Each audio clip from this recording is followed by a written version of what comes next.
My name is Maxwell Nkansa, and I'm the senior pastor here at Olivet Congregational Church.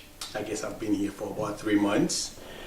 I was born in Ghana. I lived in Ghana till I was 23 when I migrated to the US. So, give and take, I've lived here for about 27 years. Okay, so we just have a few history questions about Ghana. So the first one is, what is a little history that you remember from living in Ghana?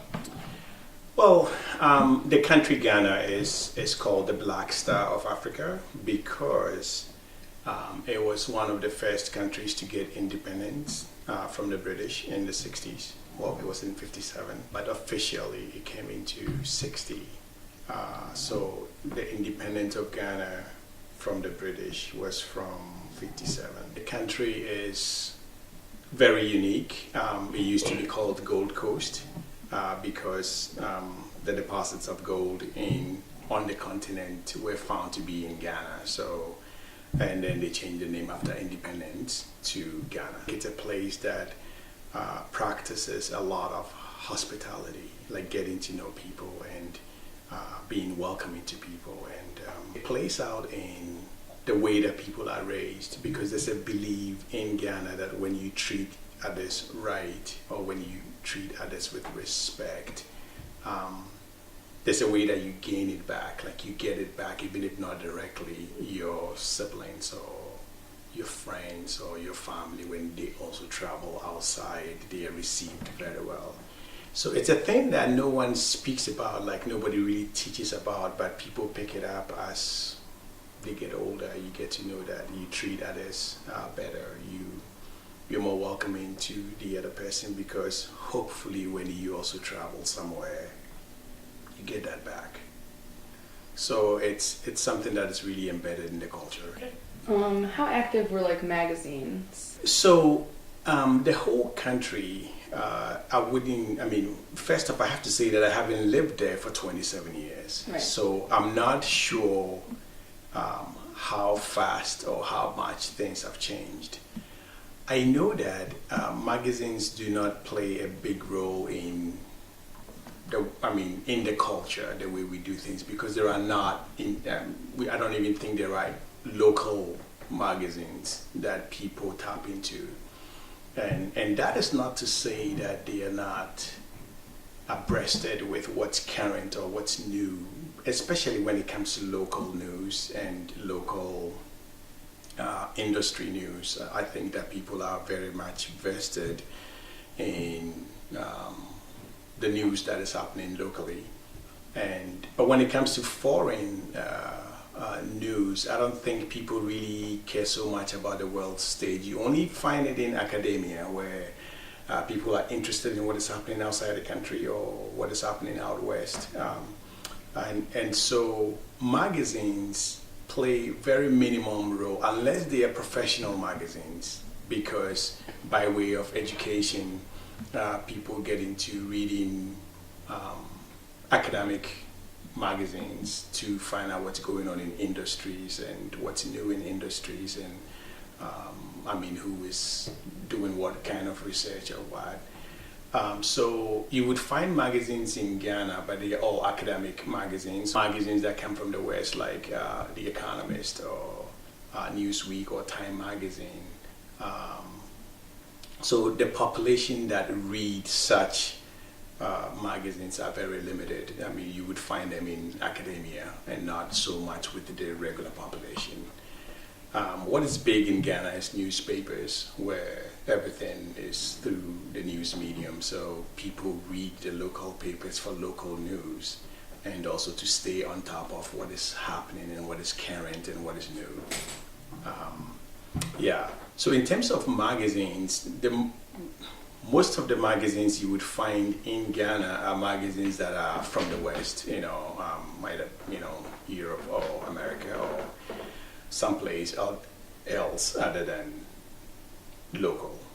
So people read that, but again, it's limited. If you're not in academia, you're not interested in news outside the world, So, but I can also tell that the media is catching up very fast with a place like Ghana where now people have TVs, they have cable news and stuff like that, so they watch regional news from, like, let's say CNN. When I was in Ghana the last time, there was CNN in Ghana, but it was CNN from South Africa, which is like regional news. Those who are on cable do get the news. They do get news from other places, but majority of the population will not consume such news. Magazines are common. How do people get their news? Well, the news is all local. It's not common to find people who are looking for news from outside the country. Like, I live here, I watch the news because I'm a news junkie. I tend to be interested in my surroundings, so I listen to the news, I read the papers, not quite often, but when I get to, I do.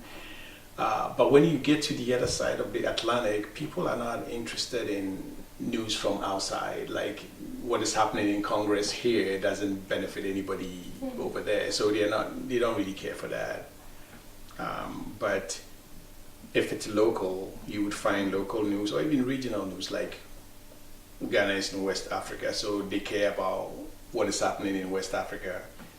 Sometimes they cross to East Africa because what is happening there, students can learn from, or professionals can learn from. So they're interested in what is happening regionally. So locally, between the newspapers and what is happening on TV, it tends to be enough news for those who live in that area.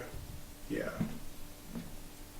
So I know before, like, you talked about, like, the media systems, like the Ghanaian Times. So when you lived there, were people, like, getting, like, information from those? Yeah. I mean, there are about 4 papers that when I lived in Ghana were very popular, and they're still popular today. It's the Ghanaian Times. There's something called Daily Graphic. There's something called The Spectator. And then I forget the 4th one, but these are news that people even subscribe to. But so because the system is not very organized, like if I subscribe to a newspaper here in Olivet, it will show up in my mailbox or something, you know. There it is not like that. People actually, as they are going to work, they buy the newspaper because the newspaper is peddled on the street. So you know, you want one, so when you see the person who is peddling the newspaper, you just buy one and keep going, you know. So that's the way that people deal with news. If they want to know what's going on in the country in the morning, they know that I need to buy a newspaper. In terms of departments, like, you know, corporations and universities like here, they subscribe to that. So a whole newspaper is dropped here every morning, and all the departments get it, and the departmental heads in the library and everything like that. So it's a little bit different with circulation, how it's circulated there and how it's circulated here, but somehow people get to it. And so you find people mostly buying newspapers on the street because the peddler is standing right there. I mean, the person who sells it. Other than that, like when I lived in Ghana, I worked for the University of Ghana Library, so I got my news from the library. You know, when I go to newspapers out there, so I just grab one and read what I want to read, and those that I don't, I just move on to something else. Locally, people have ways of getting to the news or what is current, and they know the mediums through which they would use for that. But in terms of magazines, again, I think that if it's not professionally connected, people are not quite interested in that. You know, like students here would read a professional magazine because they're going into, let's say, journalism. So they are interested in what is happening, what's new, who is writing what, you know, who are the top journalists who are really making a difference. If it's business news, yes, I mean, students in the business department are interested in that, or architecture news or whatever.